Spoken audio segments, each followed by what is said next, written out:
Bonjour Kamel Aberkani. Bonjour. Ce 10 mai marque la fête internationale de l'arganier, arbre endémique du Maroc et véritable richesse nationale. Kamel Aberkani, vous êtes chercheur en agriculture et agroalimentation à la faculté pluridisciplinaire de Nador. L'arganier, c'est tout d'abord une plantation naturelle laissée longtemps dans un état sauvage, valorisée seulement depuis une dizaine d'années, alors que cet arbre dispose de nombreuses vertus. On va revenir sur toutes celles-ci au cours de cet entretien, mais commençons d'abord par l'aspect environnemental. Le Maroc a connu une vague de chaleur assez exceptionnelle pour un mois d'avril. Le royaume connaît aussi une sécheresse chronique depuis plusieurs années qui affecte les récoltes agricoles dont le pays dépend. L'arganier, lui, dans ce contexte, représente un allié de choix. Oui, donc l'arganier, c'est une plante endémique du Maroc. Ce sont des plantes quand même qui résistent à la sécheresse et conditions extrêmes qu'on ne peut pas trouver partout sur le territoire marocain. Donc ils ont des endroits surtout dans le Souss-Massa et au sud du Maroc. Et comme vous savez, avec le problème de changement climatique, le décalage des saisons, comme vous avez vu cette année, ça va affecter la physiologie de la plante. C'est vrai, on ne peut pas voir l'effet de la sécheresse sur l'arganier comme on le voit sur l'olivier ou bien sur d'autres arbres fruitiers. Mais le problème aussi de la sécheresse et l'humidité de l'air, ça peut affecter toute la production de l'arganier, de l'huile d'argan et de sa qualité. Alors moi je dis que c'est très important d'envisager des pistes, disons, de recherche dans ce sens-là et de voir comment ces plantes-là ils peuvent acclimater avec l'environnement.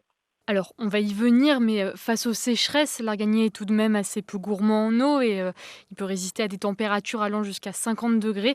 Est-ce qu'il ne peut pas constituer un allié contre le changement climatique et pas juste subir ses conséquences? Oui, bien sûr. L'arganier, c'est une plante qui quand même qui résiste aux conditions extrêmes de sécheresse. Mais là, le problème, c'est que durant les dernières années, moi je dirais les 2, 3 dernières années, avec des années de sécheresse, la température annuelle, ça a augmenté dû au changement climatique. Sûrement, ça aura un impact, pas qu'un impact de court terme, mais plutôt de long terme. Et la question qui se pose, est-ce que cette plante-là, elle va s'adapter aux conditions de sécheresse? Donc, son métabolisme, parce que là, on s'intéresse beaucoup au métabolisme secondaire de la plante. Est-ce que la qualité de l'huile d'argan en termes de valorisation médicale, pharmaceutique et cosmétique, est-ce que ça va changer si, disons, les changements climatiques continuent, les effets de sécheresse continuent? Donc c'est ça la question que, disons, la recherche pour les 10 prochaines années, je pense qu'ils vont s'articuler dans ce sens-là.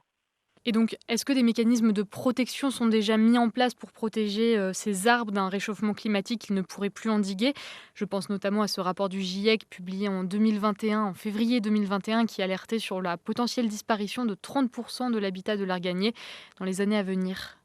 Moi, je dirais que si on veut, par exemple, protéger nos arbres, c'est vrai, c'est difficile d'avoir des pratiques culturelles, peut-être mettre des systèmes d'irrigation goutte à goutte, peut-être mettre des amendements avec des biochars, des micro-organismes bénéfiques qui vont aider la plante à s'adapter à cette sécheresse et aussi utiliser la technologie digitale en utilisant des systèmes satellites, des capteurs, des senseurs et même des drones hein, pour faire un diagnostic de l'état de l'arbre et on peut aider avec cette technologie d'intelligence artificielle la plante à s'adapter quand même à ce changement climatique.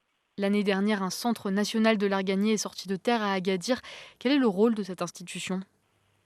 Ce genre de centre, il aura un rôle très important dans l'avenir parce que c'est un centre qui va peut-être organiser les agriculteurs, les producteurs de ces arbres-là et de les structurer parce que c'est très important quand même d'avoir une vision de production parce que comme vous savez, la production de l'arganier, il a un impact sur le marché soit national et même international. Donc le centre, sûrement, il va organiser la filière de l'arganier et je dirais de plus aussi de faire de la recherche appliquée sur les technologies de procédés industriels pour l'extraction et la valorisation de ces molécules à un grand intérêt. Alors, vous parlez d'un impact du marché de l'arganier à l'échelle nationale et internationale. Il faut préciser que le Maroc est à l'origine de la quasi-totalité de la production mondiale d'huile d'argan, avec une production annuelle de 4 à 6 000 tonnes. Quelles sont les perspectives pour la filière aujourd'hui? Le Maroc est un des leaders de production de l'arganier dans le monde.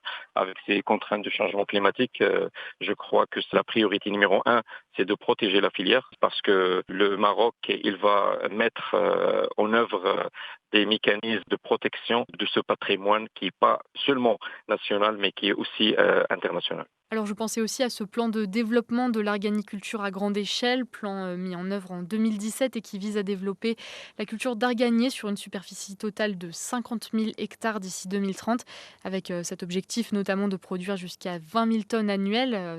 Aujourd'hui, on l'a dit, on est sur des chiffres autour de 4 000 à 6 000 tonnes produites par an. Où est-ce qu'on en est de ce plan? C'est plus la domestication disons, de l'arganier et faire des plantations pour augmenter la production. Moi, j'ai pas de chiffre exact où on est avec ce programme-là. Le but, c'est d'augmenter la production et surtout, si on a des pertes de production dues au changement climatique durant les dernières années, balancer cette perte de production et aussi augmenter l'export du Maroc en termes d'huile d'argan qui est unique dans le monde. Du point de vue scientifique, plusieurs perspectives sont également en jeu dans cette filière dans les années à venir.